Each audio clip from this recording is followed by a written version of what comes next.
Maingod tusugbog sa mga maabda ng among pagsibya, Lunes karon pit sa 8 sa Hulyo tuig 2013. Kini si Jason Dawan maghatod kaninyo og mga nagunang balita. Ug kini si Army Garde maghatod kaninyo og mga preskog nagunang balita sa showbiz. Kini ang Sun.Star Webcast.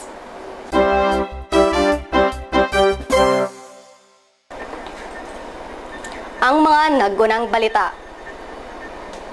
Bishop Villegas bagong pangulo sa CBCP. Way Pinoy nga sakay sa abyon nga nahagsa. Linog miigo sa Surigao, Jensan. Crowdsourcing Act gifile ni Ginggona. Sa showbiz, Claudine balik pelikula na. Sa sports, Anderson Silva ginockout sa UFC 162.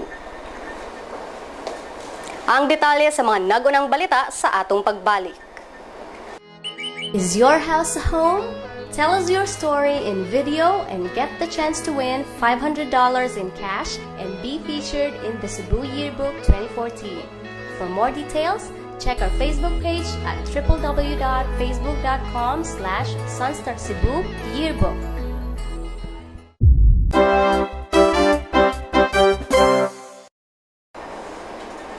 Samtang niya ay breaking news, gikumpirmar karon sa mga otoridad sa Estados Unidos ang pagkamatay sa napulo ka mga pasahero sa air taxi human kini nahagsa didto sa Alaska. Sa report sa Associated Press, si National Transportation Safety Board Investigator Clint Johnson nagkanayon nga patay ang piloto ug ang siyam ka mga pasahero didto sa Soldotna Airport Domingo sa buntag. Matud pa ni Megan Peters sa Alaska State Troopers nga ang fixed-wing aircraft nasunog na sa wala pa niabot ang mga bombero. Ning pagbalita, wala pa mailhi ang mga biktima. Samtang sa ato mga nagunang balita, bag-o na ang presidente sa Catholic Bishops Conference of the Philippines human wala na magpapili og balik si Cebu Archbishop Jose Palma. Ang CBCP nipahibawo kagahapon nga si Lingayen Dagupan Archbishop Socrates Villegas mao'y napilian sa dulan usa ka gatos ka mga obispo nga nitambong sa 107th Plenary Assembly sa CBCP sa Pope Pius XII Catholic Center sa Paco, Manila kagahapon. Ang 52 anyos nga arsobispo na ilang protege ni anhing Manila Archbishop Jaime Cardinal Sin. Siya mo asumir sa bagong posisyon karong Disyembre 1, tuig 2013 ug mangulo sa 96 ka aktibo ug 40 ka honorary members sa CBCP. Apil na si Cebu Archbishop Emeritus Ricardo Cardinal Vidal. Samtang didto sa Estados Unidos, way Pinoy nga pasahero sa Asiana Airlines 777 nga nahagsa sa San Francisco International Airport niadtong Sabado, Domingo sa buntag dinhi sa Pilipinas. Matud pa ni Deputy Presidential Spokesperson Abigail Valte nga base sa inisyal nga report ni Consul General Marciano Painoy Jr., ang nahagsang eroplano walay dalang Pinoy nga pasahero. Ang embahada nagpadala og duha ka tawo didto sa San Francisco Airport aron sa pag-imbestigar kung aduna bay mga Pilipino nga pasahero. Dili muminos duha ka mga tawo ang kumpirmadong patay og 130 ang angol sa pasahero sa abyon nga padulong sa San Francisco gikan sa Seoul, South Korea. Kapinsay 80 ka mga tawo nga wala pa igkita gikan sa eroplano atol ning pagtaho. Samtang dinhi sa Pilipinas, duha nga hinay nga linog ang migo sa Mindanao kaganinang buntag. Sa bulletin sa Philippine Institute of Volcanology and Seismology, CONFIVOX, ang unang linog migo sa Burgos, Surigao del Norte nga may gikusgon nga magnitude 3.7 mga alauna 57 sa kadlawon. Ang ikaduhang linog natala alas 2:16 sa buntag nga may gikusgon nga magnitude 3.9 ug migo sa General Santos City. Ning maong pagbalita, wala pay natalang danyo sa maong lidog. Arita sa maayong balita, si Senador Teofisto Ginggona mi-file sa balaod nun nga gitawag og Crowdsourcing Act nga nagtugot sa partisipasyon sa publiko sa proseso sa pagpanday og balaod. Ang partisipasyon sa publiko mahimo gamit ang mga nagkalain-laing information and communication technology. Ang maong balaod nun mo gamit sa social media aron mga Pilipino dinhi sa nasod o gawas sa Pilipinas makaapil sa proseso. Ang Crowdsourcing Act matud pa ni Ginggona usa pa agi aron makaapil apil ang tanang bisan paman sa geographical separation sa Pilipinas. Samtang sa laing bahin, gipasidungga na ni adtong Huwebes ang mga winners sa Summer Vacation 2013 nga Facebook campaign sa Sun.Star. Ang winners gilangkuban nilang Belsam Samaco, Mabi Pardillo, Vanessa Saracosa, Josil Mercader, Vincent Villanueva o Reynan Opada. Si Opada mao'y nakakuha sa first place. Uban sa mga nipasidungog sa mga winners mao ang editor-in-chief sa Sun.Star website www.sunstar.com.ph nga si Nini Caballero ug editor sa Sun.Star Weekend nga si Noel Villaflor. Ang summer vacation usa ka Facebook campaign diin giawhag niini ang mga netizens na mo share sa ilang summer photos. Ang tanang mga photo entries hilabi na ang winning entries makita sa blogs.sunstar.com/flip. Musunod ang kapalaran gikan sa Sun.Star Super Balita.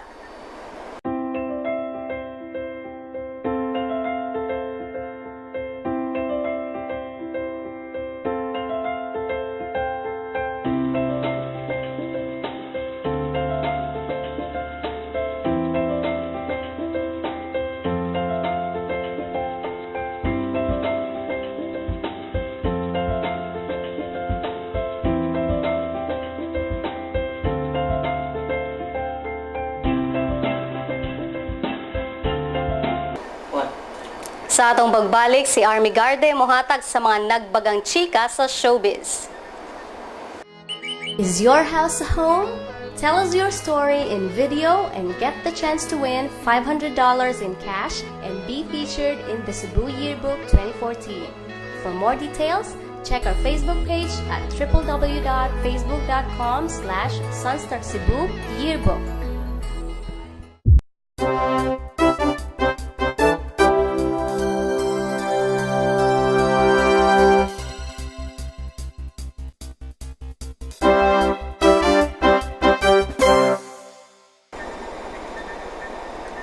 Sa atong showbiz balita, mismong si Claudine Barreto ang mikumpirmar nga giluto na ang iyang duha ka movie projects sa Viva Films ug sa Star Cinema. Matod pa sa actress nga wala pa siya kasayuran kung sa asa sa duha ang kapelikula ang una, sanglit nagpadayon pa ang ilang meeting tali sa kadagkuan sa Viva ug Star Cinema. Giawhag sa aktres sa mga Claudinians nga magpaabot sa iyang pagbalik kay hapit na gyud. Dugang pa ni Claudine nga magpakondisyon usa kini kay kining mga giatubang nga kontrobersya karong panahona. Apil na ang away siyang pamilya ug ang giingong panagbuwag nila siyang bana nga si Raymart Santiago.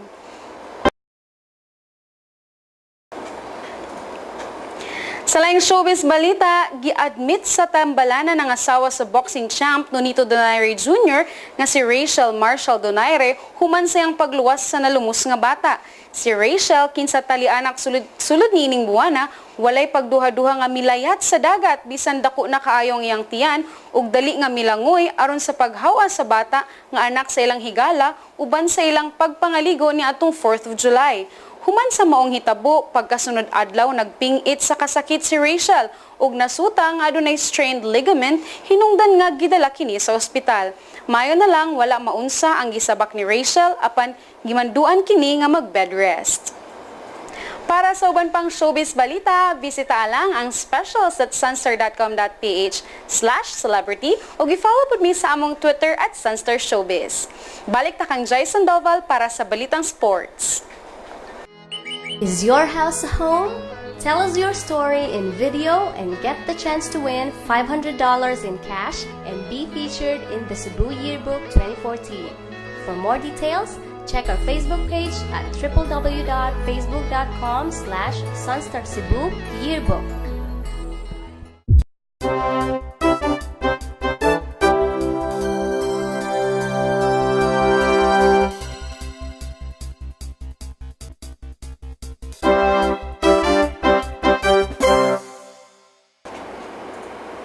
Sa Salamat, Army. Sa sports balita, wala nagsilbi ang gara-gara sa dugay ng world champion nga si Anderson Silva dihang ginockout kini ni Chris Weidman sa second round sa ilang UFC 162 main event kagahapon sa MGM Grand Garden Arena sa Las Vegas, Nevada, USA. Timing nga nakasulod ang left hook ni Weidman ngadto sa apapanging ni Silva ug gisundan kini niya dayon og bukbok. Natumba si Silva ug dali siyang giyak-an ni Weidman aron unya tiwasan og kulata. Apan maayo na lang kay daling nakauwang ang referee og nalikay ang nawad-an og panimot nga si Silva sa mas delikadong kahimtang. Si Weidman na karon ang UFC middleweight champion samtang kini mao labing unang pildi ni Silva sulod sa 17 ka mga away. Sa laing sports balita, nagsadya karon ang mga taga-United Kingdom human midaog ang ilang kababayan nga si Andy Murray batok kang Novak Djokovic sa final sa Wimbledon men's tennis Domingo sa gabi. Kini mao ang unang higayon nga usa ka Briton ang midaog sa Wimbledon human sa 77 ka tuig. Tungod kay niadtong 1936 pa ulahing nagkampiyon sa Wimbledon ang taga-United Kingdom. Nadaog kini ni Fred Perry. Si Murray miharo sa tulo ka straight sets aron madaog ang kampyonato gikan sa top-seeded Serbian nga si Djokovic sa score nga 6-4, 7-7 ug 6-4. Mao kini ang pinakaunang Grand Slam title ni Murray. Samtang sa women's division, nasakmit usab sa 28 anyos nga si Marion Bartoli sa France ang iyang pinakaunang Grand Slam title gikan sa iyang kontra nga si Sabina Lisicki sa Germany sa score nga 6-1, 6-4. Samtang sa mga mahiligo ng billiards, atangin ninyo ang Sun.Star 9-Ball Challenge nga magsugod karong Hulyo 11 adto sa SM City Trade Hall. Watch, cover our Sun.Star Super Balita 9-Ball Tournament. We are proud to do our share, what little we can do to support the sport of billiards and to try to help develop some homegrown talent. And hopefully we will be able to produce even more world-class players who we can look up to and be proud of. So thank you so much, and can't wait for the tournament to start. Ang registration alang sa Class A karong Hulyo 12, ang Class B karong Hulyo 11, ang College, High School ug Elementary Division karong Hulyo 13. Alang sa dugang detalye, tawag lang sa 254-6100 ug pangitaa si Hazel Toledano. Sa Lotto results, walay nakadaog sa 649 Super Lotto sa Bula kagabi nga may premyo nga 74 milyones ka pesos. Samtang karong gabi, bulahon ng 655 Grand Lotto ug 645 Mega Lotto. Ang balor sa dolyar gikan sa Bangko Sentral ng Pilipinas, $1.43 pesos. Og sa kahimtang sa panahon atong paminawon si Oscar Tabada gikan sa Pag-asa Mactan. Ang lakbayan og lalawigan sa Sugbo magkasinati aron kita og mapangunuron nga kalangitan ingon hinuon do na sa mayong panahon og minus kayo ang atong tsansa aduna kitay pangulan unya karong adlaw hangtod sa Biyernes. Sa langbahin ang Bohol ingon man ang Tagbilaran, Lubagiti ug Negros Oriental ug Siquijor madagumon nga kalangitan lubanan sa kining mga mahinay nga pangulan karong gabi o kining makusog-kusog nga pangulan sa kagabion sa Martes, Merkulis o Huwebes. Mahinay nga tos palagsang kusog nga hangin gikan sa habagat ang kasadpan ang Muros o ang dagat sa kabayon na nini may makasarangan nga tos pagkabaloron. Gikan Botas Pag-asa Mactan, Oscar Tabada. Dinhi natapos ang atong balita sa Sun.Star Webcast adlawng Lunes. Happy viewing ni Daryl Anunciado ug sayang mama diha sa Danao.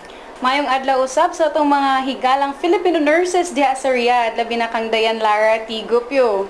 Yes, sakto na Army. Para pod sa uban pa mga balita karong adlaw, bisitahan lang ang www.sunstar.com.ph. Og i-follow pod mi sa among Twitter at Sunstar Online ug ayaw kalimot og like sa among Facebook page, Sunstar Philippine News. Dinhi natapos ang atong balita karong adlaw. Kini si Jason Doval Ug kini si Army Garde para sa Sun.Star Webcast.